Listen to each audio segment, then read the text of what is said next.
Alam nyo ba na may tax incentives din ang mga solo parents, similar sa mga senior citizens at mga persons with disability? Hello everyone, Gerard here sa isa na namang video on taxation. So sa video na ito, pag-uusapan natin ang tax incentives at privileges ng Solo Parents Welfare Act.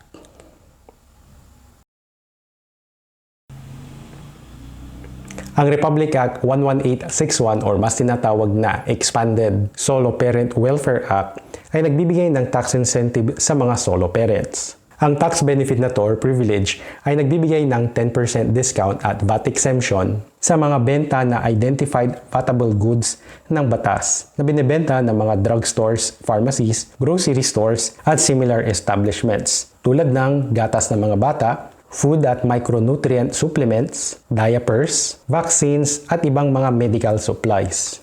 Halimbawa, isang VAT-registered grocery ay nagbenta sa isang qualified solo parent ng baby's milk at diapers. Magkano ang discount at net amount na dapat bayaran? Ang unang hakbang ay dapat tanggalin muna ang VAT component, which is 1,120 multiplied by 100 over 112 upang makuha ang VAT exclusive price. Pagkatapos, imumultiply sa 10% na discount rate. Ang discount ay 100 pesos while ang dapat bayaran ay 900 pesos. Take note na dapat ang mga binibili na goods identified na ayon sa batas ay for exclusive use and enjoyment or availment of the solo parents, child or children within the age of 6 years or under. Ang general qualifications upang maka-avail ang isang solo parent ng VAT exemption at 10% discount gamit ang SPIC at booklet ay person who raises a child or children 6 years old and below. Take note that not necessarily dapat anak ng isang individual ang pinapalaki. Naka-emphasize na dapat yung individual ang tumatayong mag-isang magulang. Pangalawa, left solo or alone with the responsibility of parenthood. And then third one, earning gross income less than 250,000 annually. Sa mga interesado, pwede nyong i-visit ang website ng DSWD upang mas makita ang qualifications at requirements kung paano mag-apply ng SPIC at booklet. Yung link ay nasa description. For tax purposes, ang mga businesses na nagbibigay or nagkara-grant ng discount sa mga solo parents ay pwede nilang i-claim yung discounts given. Siyempre, provided na hindi sila gumagamit ng optional standard deduction. Halimbawa, selling price which is VAT exempt ay 200 pesos, less 10% discount which is 20 pesos. Amount payable by the solo parent is 180.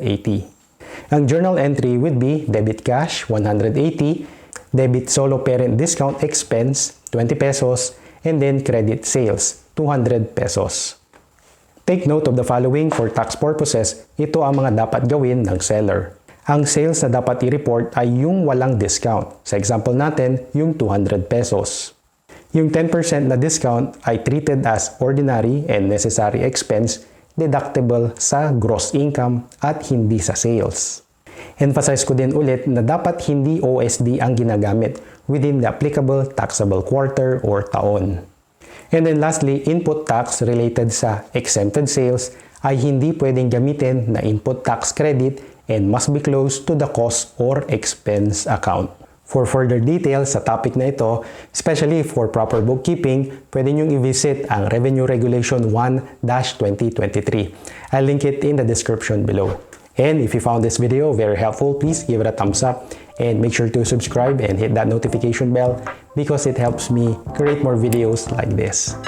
So, this is Gerard. I'll talk to you in the next one.